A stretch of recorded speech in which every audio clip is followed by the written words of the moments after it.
کار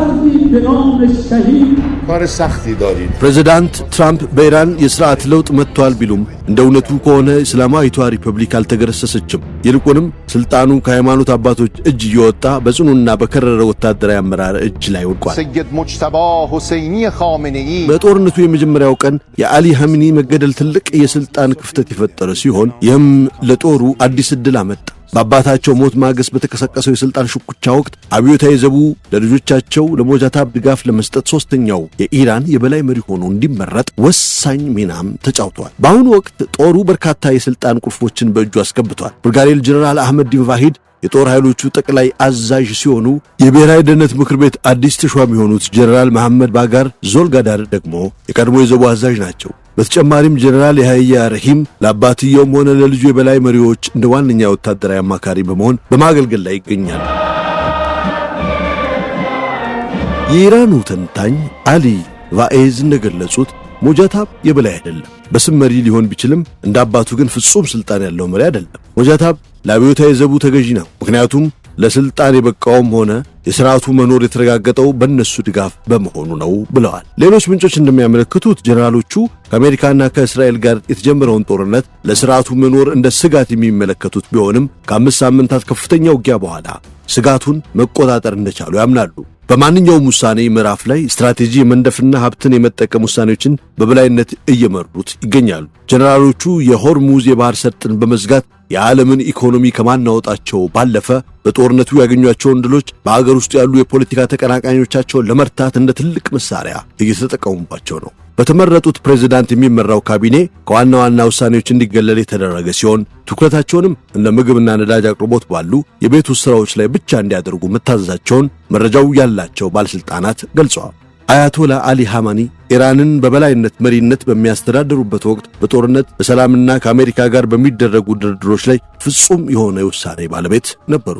ሆኖም እርሳቸውን የተኩት ልጃቸው ተመሳሳይ ሚና እየተጫወቱ አይደለም። ልጃቸው አያቶላ ሞጃታብ ሐሚኒ ባለፈው መጋቢት ወር መሪ ሆነው ከተሾሙ በኋላ እስካሁን በአደባባይ ያልታዩና ድምጻቸውም ያልተሰማ ምስጢራዊ ሰው ሆነዋል። ይልቁንም በጸጥታ በጦርነትና በዲፕሎማሲ ጉዳዮች ላይ ዋና ውሳኔ ሰጪዎች በጦርነት የካበተ ልምድ ያላቸው የእስላማዊው አብዮት ዘብ አዛዥና ከእነርሱ ጋር የተሰለፉት አካላት ሆነዋል። ቀደም ሲል የፕሬዝዳንት መሐመድ አህመድ ዲን ነጃድ ከፍተኛ አማካሪ የነበሩትና አዲሱን መሪ ሞጃታብ ሐሚኒን በቅርብ የሚያውቁት ፖለቲከኛው አብዱልረዛ ዳቫሪ ኢራን በአሁኑ ወቅት በጋራ አመራር ስርዓት እየተመራች መሆኑን ገልጸዋል። ዳቫሪ ከቴህራን በስልክ በሰጡት ቃለ መጠይቅ ሞጃታብ አገሪቱን እየመራ ያለው ልክ እንደ አንድ የቦርድ ዳይሬክተር ነው። በቦርድ አባላቱ ምክርና መመሪያ ላይ በእጅጉ ይተማመናል፣ ውሳኔዎቹንም በጋራ ይወስናሉ ብለዋል። አክለውም ጀነራሎቹ የቦርዱ አባላት ናቸው ሲሉ የአዲሱን የኢራን የስልጣን መዋቅር አስረድተዋል። ስለ ኢራን አዲሱ የስልጣን መዋቅር የቀረበው ይህ ዘገባ ስማቸው እንዲጠቀስ ካልፈለጉ 6 ከፍተኛ የኢራን ባለስልጣናት፣ 2 የቀድሞ ባለስልጣናት፣ 2 የአብዮታዊ ዘብ ጦር አባላትና የሥርዓቱን ውስጣዊ አሰራር በቅርቡ ከሚያውቁ ግለሰቦች በተገኘ መረጃ ላይ የተመሰረተ ነው። ጤና ይስጥልን የሳሎን ሰዎች። ላለፉት 3 ሳምንታት በድብቅም በይፋም ሲጠኑ የነበሩትን የኢራን አመራሮች አስመልክቶ ብዙ አዳዲስ መረጃዎች የሞሉት ሰፋ ያለ ጥናታዊ ዘገባን ተንተርሰንም የምናቀርብላችሁ ሰፋ ያለ ጉዳይ ይኖረናል። ጥቂት ደቂቃዎችን ከሳሎን ተረክ ጋር አብራችሁ ሆኑ። ዮናስ ክብረት አብሬያችሁ ዘልቃል። The troops he fought with would later form what became the Islamic Revolutionary Guard Corps. ቤት መግዛትና ትክክለኛ ቤት መግዛት ይለያያሉ። ብዙ ቦታ ሄደው ግራ ገብቶታል። እንግዲያውስ ወደ ቾይዝ ይምጡና ልዩነቱን በአይኑ ይመልከቱ። ከጥራት በላይ ዋስትና፣ ከውበት በላይ ምቾት ሞልቶታል። ወደ ማይ ቾይዝ ሲመጡ የሚገዙት ቤት ብቻ ሳይሆን የአኗኗር ዘይቤም ጭምር ነው። የቾይዝ ውሃ እህት ኩባንያ ማይ ቾይዝ ሪል ስቴት ከጋዜቦ አደባባይ ወደ አፍሪካ ህብረት በሚወስደው የዲፕሎማቶች መንገድ እፎይ ብለው የሚኖርበት ቤት አቅርቦሎታል። የተናጠል ካርታ የወጣላቸውና 50 በመቶ የባንክ ብድር የተመቻቸላቸውን ባለ 2 እና ባለ 3 መኝታ ቤቶች ውብ አድርጎ እየገነባ ነው። ለትውልድ የሚተላለፍ ጥሪት እንዲያኖሩ በ0923 690912 ወይም በ0964 67 77 77 ይደውሉ። ይመርጡናል እንጂ አያወዳድሩንም። ማይ ቾይዝ ሪል ስቴት። This is the moment ሙጅተባ ኻሜኔይ በከፍተኛ የሃይማኖት አባቶች ምክር ቤት አዲሱ የበላይ መሪ ሆነው የተመረጡት ሞጃታብ ሐሚኒ አሜሪካና እስራኤል የአባታቸውን መኖሪያ በደበደቡበት ወቅት እርሳቸው እዚያው የነበሩ ቢሆንም ከአባታቸው ከባለቤታቸውና ከልጃቸው በተቃራኒ ሳይገደሉ ተርፈዋል። ሆኖም አሁን ላይ ሞጃታብን ለማግኘት እጅግ አስቸጋሪና የተገደበ ሲሆን በደረሰባቸው የአካል ጉዳት ምክንያትም በሐኪሞችና በሕክምና ባለሙያዎች ተከበው በምስጢር ይገኛሉ ተብሏል። ከፍተኛ የጦር አዛዦችም ሆኑ የመንግስት ባለስልጣናት እስራኤል የነሱን እንቅስቃሴ በመከታተል መሪው ያለበትን ቦታ እንዳይታወቅና እንዳትገድለው በመስጋት አይጎበኟቸውም። ራሳቸው የልብ ቀዶ ጥገና ሐኪም የሆኑት ፕሬዝዳንት መሱድ ፔዜሽኪያንና የጤና ጥበቃ ሚኒስትሩ በመሪው ሕክምና ላይ በግል ተሳትፎ እያደረጉም ይገኛሉ። ምንም እንኳን ሞጃታብ ሐሚኒ በከፍተኛ ሁኔታ ቆስለው የነበረ ቢሆንም ስለ ጤናቸው ሁኔታ የሚያውቁ 4 ከፍተኛ ባለስልጣናት እንደገለጹት በአሁኑ ወቅት አእምሮአቸው ንቁና በተገቢ ሁኔታ የሚሰራ ነው። አንድ እግራቸው ላይ 3 ጊዜ ቀዶ ጥገና የተደረገላቸው ሲሆን ሰው ሰራሽ እግር ለመግጠም በመጠባበቅ ላይ ናቸውም ተብሏል። እጃቸው ላይ ቀዶ ጥገና ተደርጎላቸው ቀስ በቀስ ወደ ስራ እየተመለሰ ቢሆንም ፊታቸውና ከንፈራቸው በከፍተኛ ሁኔታ በመቃጠሉ ለመናገር እንደሚቸገሩ ተሰምቷል። ሞጃታብ ሐሚኒ እስካሁን የቪዲዮም ሆነ የድምፅ መልእክት ያላስተላለፉት በመጀመሪያው ህዝባዊ ንግግራቸው ላይ ደካማ ወይንም ተጋላጭ ሆኖ መታየት ስላልፈለጉ እንደሆነ ባለስልጣናቱ ገልጸዋል። ይልቁንም በመንግስት ቴሌቪዥን የሚነበቡ የጽሑፍ መግለጫዎችን በድረገጹ በማውጣት ላይ ይገኛሉ። ወደ እርሳቸው የሚላኩ መልእክቶች በታሸገ ኤንቨሎፕ ተደርገው በአስተማማኝ መልእክተኞች አማካኝነት በሰንሰለት ከጥበቃ ወደ ጥበቃ የተሸጋገሩ በመኪና፣ በሞቶር፣ በብስክሌት በሚስጥር ወደሚገኙበት ቦታ የእርሳቸው መመሪያዎች እንዲሁ በተመሳሳይ መንገድ ይመላለሳሉ ብለዋል። በቅርብ ነገሩን የተከታተሉት መሪው ላሉበት የደህንነት ስጋትና ለደረሰባቸው ጉዳት ሲባል ቢያንስ ለአሁኑ ውሳኔ የመስጠት ስልጣን ለጀነራሎቹ በወክልና ሰጥቷቸዋል። ምንም እንኳን የለውጥ አራማጅና የጽንፈኛው ወገኖች በፖለቲካዊ ውይይቶች ላይ ቢሳተፉም ተንታኙ እንደሚሉት ከሆነ ሞጃታብ ሐሚኒ ገና በታዳጊነቱ በኢራን ኢራቅ ጦርነት ወቅት አብሯቸው ካደጉት ጀነራሎች ጋር ያለው የጠበቀ ግንኙነት ወታደራዊ አዛዦቹን የአገሪቱ የበላይ ኃይል አድርጓቸዋል። ከጦርነቱ በፊት ከአሜሪካ ጋር የሚደረገውን ድርድር ይመሩ የነበሩት የውጭ ጉዳይ ሚኒስትር አባስ አርጋቺ ተገፍተው ቦታቸውን የምክር ቤቱ አፈ ጉባኤ መሐመድ ባጋር ጋሊባፍ ተክተዋል። አዲሱ የበላይ መሪ ሞጃታብ ሐሚኒም የጀነራሎቹን ውሳኔ ከመከተል ባለፈ ተቃውሞ ሲያሰሙ አይታይም። በእስራኤልና በባሕረ ሰላጤው ሀገራት ላይ የሚሰነዘሩ ጥቃቶችን፣ በባሕር ሰርጡን መዝጋትን፣ ከአሜሪካ ጋር ጊዜያዊ የተኩስ አቁም ማድረግንና በቀጥታም ሆነ በጓሮ በር የሚደረጉ ድርድሮችን የወሰኑት ራሳቸው ጀነራሎቹ ናቸው። በእስላማባድ ከምክትል ፕሬዝዳንት ጄዲ ቫንስ ጋር የሚደረገውን ድርድር እንዲመሩም ከርሳቸው ወገን የሆኑት ጋሊባፍን መርጠዋቸዋል። እንዲያውም ለጥንቃቄ ሲባል ለመጀመሪያ ጊዜ በርካታ የአብዮታዊ ዘቡ የጦር ጀነራሎች ከአሜሪካ ጋር በሚደራደር የኢራን ልዑክ ውስጥ እንዲካተቱ ተደርጎም ነበር። የኢራን ባለስልጣንና ሞጃታብ ሐሚኒን በቅርቡ የሚያውቁ ግለሰቦች እንደገለጹት መሪው ለዘቡ ጀነራሎች የሚሰጠው ልዩ ክብርና ተገዢነት በከፊል ለስልጣን አዲስ ከመሆኑ ጋር የተያያዘ ነው። ሞጃታብ አባታቸውን እንደዛ አይነት ተሰሚነት ያለው መሪ ያደረጋቸውን የፖለቲካዊ ግርማ ሞገስና የሃይማኖታዊ ተጽዕኖ ፈጣሪነት ደረጃ ላይ ገና አልተገኙም። በሌላ በኩል ደግሞ ይህ ተገዢነት ከጦሩ ጋር ካላቸው ጥልቅ የግል ግንኙነት የሚመነጭም ነው። ሞጃታብ ገና በ17 ዓመታቸው በኢራን ኢራቅ ጦርነት ወቅት በፈቃደኝነት ተሰልፈዋል። ሐቢብ ባታሊዮን የሚባለው የዘቡ ብርጌድ ውስጥም ያገለገሉ ሲሆን ያ ተሞክሮ ሕይወቱን ከመቅረጹም በላይ እስካሁን የዘለቁ ጠንካራ ወዳጅነቶችን እንዲመሰርቱም አድርጓቸዋል፣ አብቅቷቸዋል። በጊዜ ሂደትም የዚያ ብርጌድ አባላት የነበሩት ጓደኞቹ አሁን ላይ በወታደራዊና በደህንነት ዘርፍ ውስጥ ተጽዕኖ ፈጣሪ አመራሮች ለመሆን በቅተዋል። ሞጃታብ ሐሚኒ የሃይማኖት ትምህርቱን አጠናቆ የአያቶላነት ማዕረግን በመቀዳጀት በሺዓ እምነት ዘንድ የሕግና የሃይማኖት ምሁር ተደርጎም ይወሰዳል። በአባቱ ቢሮ ውስጥ ሆኖ ወታደራዊና የስለላ ሥራዎችን ሲያስተባብር የቆየ ሲሆን ይህም ከጀነራሎቹና ከደህንነት ሹሞቹ ጋር ያለውን ትስስር ይበልጥ አጥብቆታል። ከጦርነት ዘመን ጓደኞቹ መካከል የቀድሞ የዘቡ የስለላ ሽም ሁሴን ታኢብ በ1980ዎቹ አዛዡ የነበሩትና አሁን ከጡረታ የተጠሩት ጀነራል መሆሳን ረዛኢ እንዲሁም የአሁኑ የድርድር መሪ መሐመድ ባጋር ጋሊባፍ ዋነኞቹና የቅርብ ወዳጆቹም ናቸው ይባላል። ለሞጃታብ የኢራን ባለስልጣናት ሞጃታብ ሐሚኒን በግል የሚያውቁ ግለሰቦች እንደገለጹት ለበርካታ ዓመታት ሞጃታብ ሐሚኒ ሁሴን ታኢብና መሐመድ ባጋር ጋሊባፍ በሳምንት አንድ ጊዜ በአያቶላው መኖሪያ ቤት ግቢ ውስጥ ለረጅም የሥራ ምሳ ይገናኙ ነበር። ይህም ግንኙነታቸው በኢራን የፖለቲካ ክበብ ውስጥ የስልጣኑ 3 ማዕዘን የሚል መጠሪያ እንዲሰጣቸው አድርጓል። ይህ ሶስትዮሽ በ2009 በተካሄደው የፕሬዝዳንታዊ ምርጫ ወቅት ውጤቱን ለወቅቱ ፕሬዝዳንት አህመዲነጃድ እንዲያደላ አድርገዋል በሚል በመካከለኛው ዘመም የሃይማኖት አባት መህዲ ካሩቢ ክስ ቀርቦባቸው ነበር። ያ የምርጫ ውጤት መዛባትም ለወራት ለዘለቀ ብጥብጥ፣ ተቃውሞና ግጭት ምክንያት ሆኖ ማለፉ ይታወሳል። እነዚህ የቆዩ ግላዊ ግንኙነቶች አሁን ላይ በሞጃታብ ሐሚኒና በጀነራሎቹ መካከል ባለው የስልጣን መስተጋብር ላይ ከፍተኛ ተጽዕኖ እያሳደሩ ይገኛሉ። ፖለቲከኛው አብዱልረዚ ዳቬር እንደገለጹት መሪዎቹ አንዳቸው ሌላውን የሚጠሩት በቅርብ ስማቸው ሲሆን ግንኙነታቸውም እንደ የበላይና የበታች ሳይሆን እንደ ኩያ የሚታዩበት ሆኗል። ይህም በኢራን ከፍተኛ አመራር ውስጥ አዲስና ወታደራዊ ይዘት ያለው የጋራ አመራር ስርዓት እንዲነግስ አድርጓል። ምንም እንኳን ጀነራሎቹ በአሁኑ ወቅት የአገሪቱን ውሳኔዎች በበላይነት ቢቆጣጠሩም በውይይት ጠረጴዛው ዙሪያ የሚሰሙት ድምጾች ግን ያነሱ ብቻ አይደሉም። የኢራን ፖለቲካዊ ስርዓት በተጓዳኝ የስልጣን መዋቅሮች ላይ የተመሰረተ በመሆኑ በፖለቲከኞችና በወታደራዊ አዛዦች መካከል ልዩነቶችና አለመግባባቶች መፈጠራቸው የተለመደ ነው። ለዚህም ነው ፕሬዝዳንት ፔጂስኪያንና የውጭ ጉዳይ ሚኒስትሩ አርጋቼ በብሔራዊ ደህንነት ምክር ቤት ውስጥ መቀመጫ ያላቸው። ሆኖም በአሁኑ የጋራ አመራር ስርዓት ውስጥ የጀነራሎቹ ሐሳብ የበላይነት እያገኘ ሲሆን በመካከላቸው እስካሁን ምንም አይነት የመከፋፈል ምልክት አይታይም። ኢራን የሆርሙዝ ሰርጥን ለመክፈትና ጦርነቱን ለማቆም አዲስ የሰላም አማራጭ ማቅረቧም ተሰምቷል። ኢራን የሆርሙዝ የባህር ሰርጥን ለመክፈትና ጦርነቱን ለማቆም የሚያስችል አዲስ የውሳኔ ሐሳብ ለአሜሪካ ማቅረቧን አንድ የአሜሪካ ባለስልጣንና ጉዳዩን በቅርብ የሚያውቁ 2 ምንጮችም ገልጸዋል።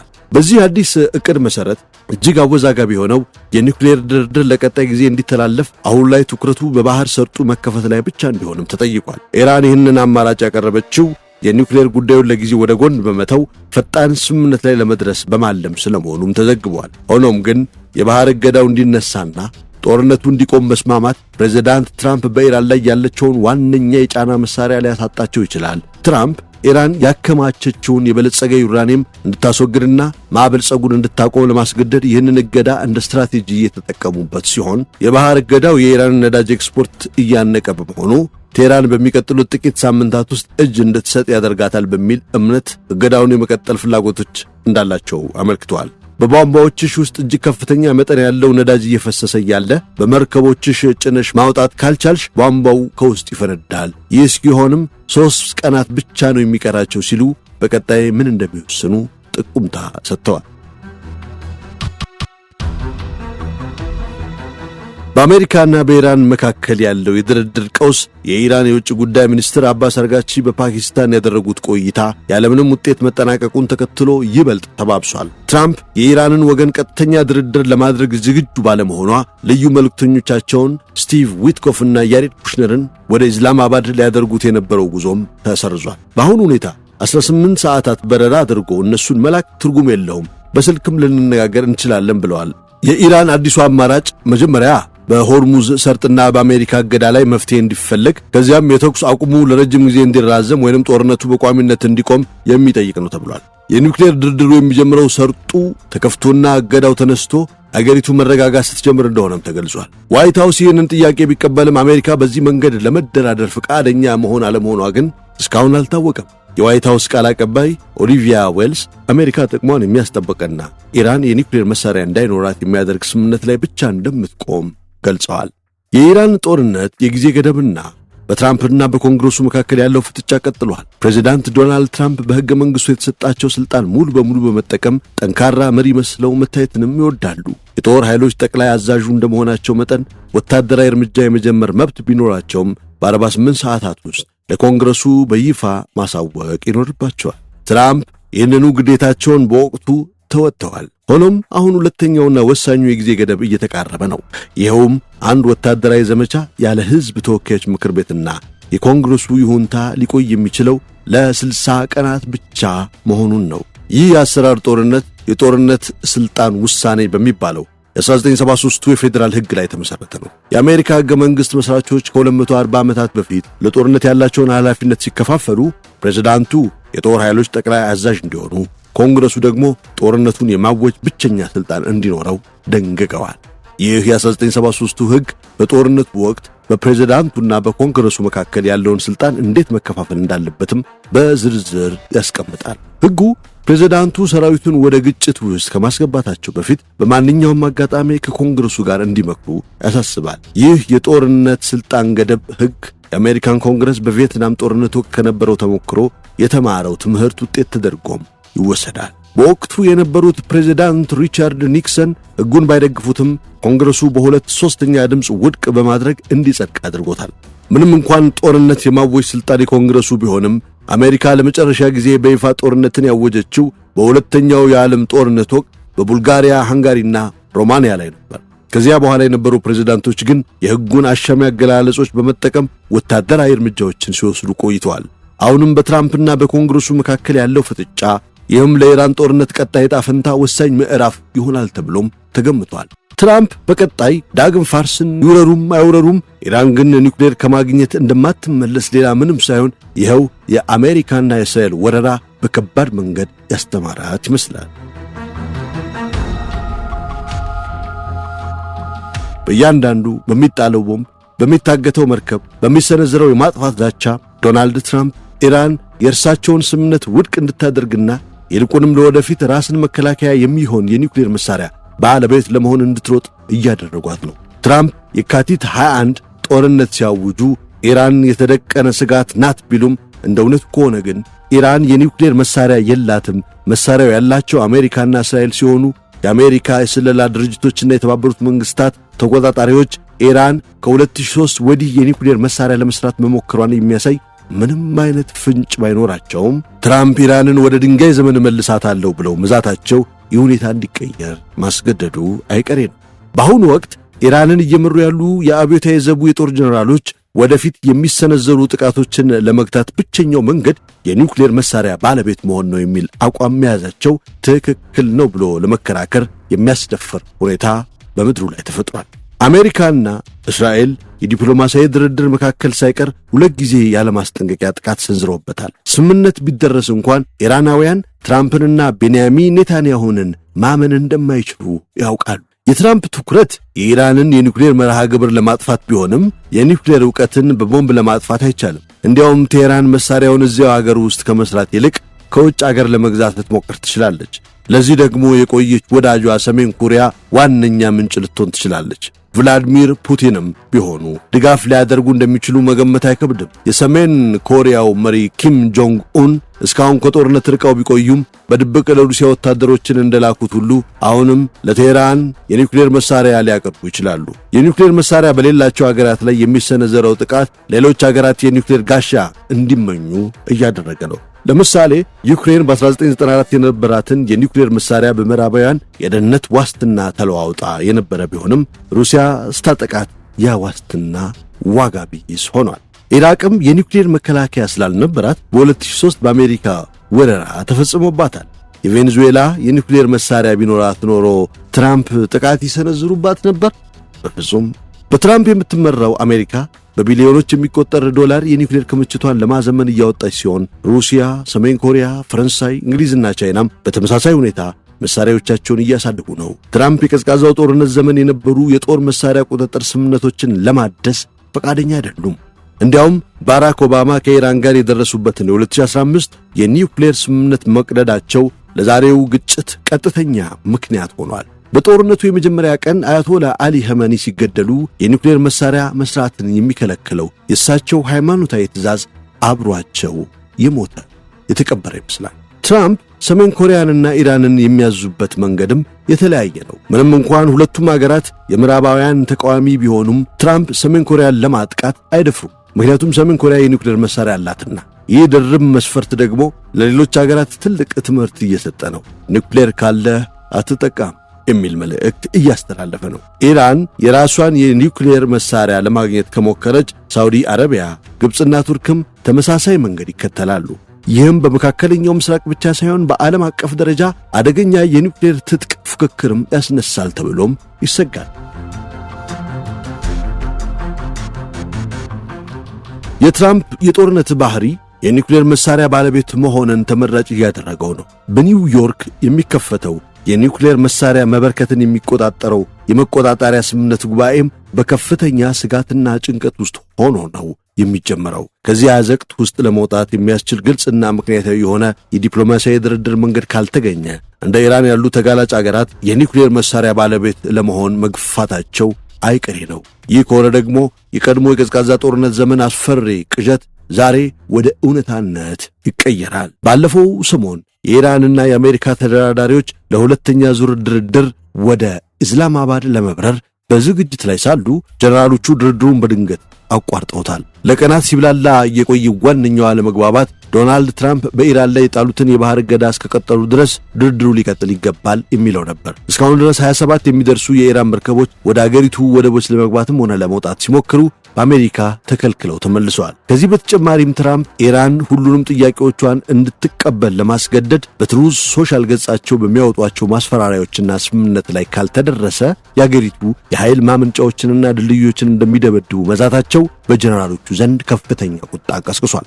አሜሪካ ሁለት የኢራን መርከቦችን በቁጥጥር ስር ማዋሏም ጀነራሎቹ የተኩስ አቁሙ ተጥሷል የሚል አቋም እንዲይዙ አድርጓቸዋል። የጦር ኃይሎቹ ጠቅላይ አዛዥ ጀነራል ቫሂዲ እና ሌሎችም ጀነራሎች አሜሪካ የጣለችውን እገዳ ትራምፕ ለድርድር ፍላጎት እንደሌላቸውና ኢራን እጅ እንድትሰጥ ግፊት እያደረጉ መሆኑንም ያሳያል በሚል ድርድሩ ፋይዳ የለውም ሲሉም ተከራክረዋል። ፕሬዝዳንት ፔጂስኪያንና አርጋቺ ግን በዚህ ሐሳብ አልተስማሙም። ፕሬዝዳንቱ ጦርነቱ በአገሪቱ ላይ ያደረሰው የኢኮኖሚ ኪሳራ በኢራን መንግስት ግምት $300 ቢሊዮን መድረሱን በመጥቀስ አገሪቱን መልሶ ለመገንባት የማዕቀብ እገዳዎች መነሳት እንዳለባቸው አብራርተዋል። በተጨማሪም የሆርሙዝ ሰርጥ መዘጋት እስከ ምን ድረስ ሊቀጥል ይገባል በሚለው ላይም ልዩነቶች ተፈጥሯል። ሆኖም በመጨረሻ የጀነራሎቹ ሐሳብ አሸንፎ ድርድሩ እንዲፈርስ ተደርጓል ተብሏል።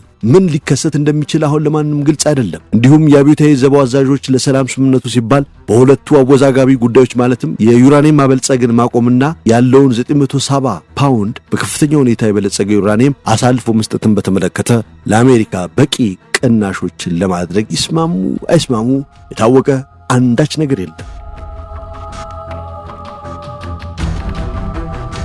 በሌላ በኩል ደግሞ ምንም እንኳን በኢራን ውስጥ ውሳኔ ሰጪ ባይሆኑም ኢራን ውጊያውን ከቀጠለች እስራኤልንና አሜሪካንን ታሸንፋለች ብለው የሚያምኑ ወገኖች በበኩላቸው ማንኛውንም አይነት ስምምነት አጥብቀው እየተቃወሙ ይገኛሉ። የእነዚህ ወገኖች ደጋፊዎች ምሽት ላይ በየመንገዱ ወጥተው ሰልፍ በማድረግ ሰንደቅ ዓላማዎችን እያውለበለቡና ለሪፐብሊኩ ደማቸውን ለመስጠት ቃል ሲገቡም ተስተውለዋል። እነዚህ በቁጣ የተሞሉ የፕሬዝዳንታዊ እጩ ሰኢድ ጃሊል ደጋፊዎች መሪው ሞጃታብ ሐሚኒ ከአሜሪካ ጋር የሚያደርገውን ድርድር እንደሚደግፉ በቪዲዮ ወይም በድምፅ መልእክት እንዲያረጋግጡላቸው እየጠየቁ መሆኑን ተሰምቷል። በቴህራን በተካሄደው ሰልፍ ላይም አዛዥ ሆይ ትዕዛዝ ስጠንና እንከተልሃለን እያሉ ሲጮሁም ተሰምተዋል። በመንግስት ቴሌቪዥን ቀርበው ንግግር ያደረጉት መሐመድ ባገር ጋሊባፍ መሪው ሐሚኒ በሂደቱ ውስጥ መሳተፋቸውን ለሕዝቡ አረጋግጠዋል። ጋሊባፍ ኢራን አሜሪካዊውን ተዋጊ ጀት በመምታት ያስመዘገበችውን ወታደራዊ ውጤት የጠቀሱ ቢሆንም አሁን ግን ያንን ውጤት በዲፕሎማሲያዊ ድርድር መጠቀም የሚገባበት ጊዜ መሆኑንም ገልጸዋል።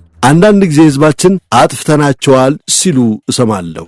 የለም አላጠፋናቸውም፣ ይህን መረዳት አለባችሁ። ወታደራዊ ውጤት ማምጣታችን ከአሜሪካ የበለጠ ኃያል ነን ማለት አይደለም ሲሉ የሁኔታውን አሳሳቢነት በምክንያታዊነት አስረድተዋል። እናሳ በዚህ መልኩ እየተጓዘች ያለችው ኢራን ወታደሮቿ የሚሏትን ወይንስ ምዕራቡን በቅጡ ያውቃሉ የሚባሉትን እነ አርጋቺን ትሰማ ይሆን? ቀጣዮቹ ቀናት ምላሽ አላቸው። ቸር ሁኑ የሳሎን ሰዎች።